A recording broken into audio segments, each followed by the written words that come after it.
आपने देखा होगा लगभग 1 महीने का अंतर आया है पूरे मौसम चक्र में।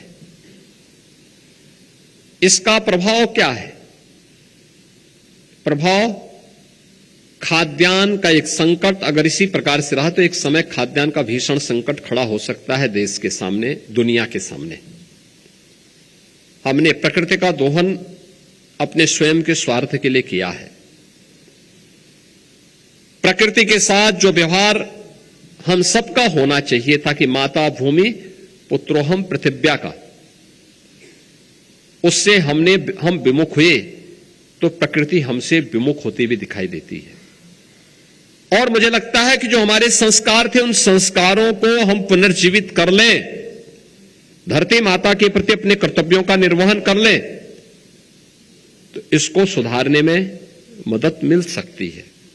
लेकिन कम से कम आज के दिन पे मौसम विभाग की जानकारी समय पे हमें मिलने का परिणाम क्या है? हम अन्नदाता किसान को होने वाली क्षति को और उसके कारण अर्थव्यवस्था को पहुंचने वाली क्षति और खाद्यान्न के संकट को काफी हद तक बचाने में सफल हो सकते हैं।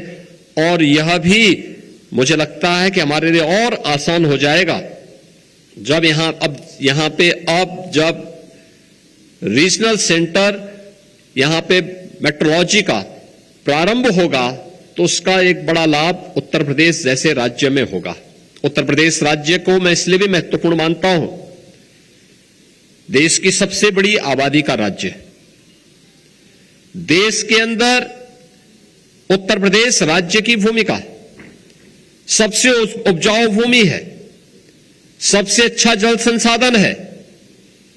देश की आबादी का हर 16वां यानी 100 में से 17वां व्यक्ति यूपी के अंदर रह रहा है, लेकिन मात्र कृषि योग्य भूमि हमारे पास 11% है और 11% भूमि में यूपी 21% देश का खाद्यान्न उत्पादन करता है।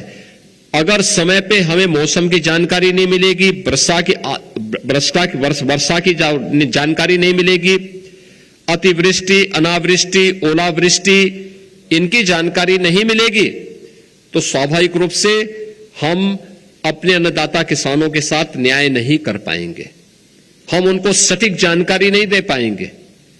और सटीक जानकारी देने के लिए आवश्यक है कि मौसम की वह जानकारी ससमय हमें प्राप्त हो सके। इसकी दिशा में किए जाने वाला प्रयास एक महत्वपूर्ण प्रयास है।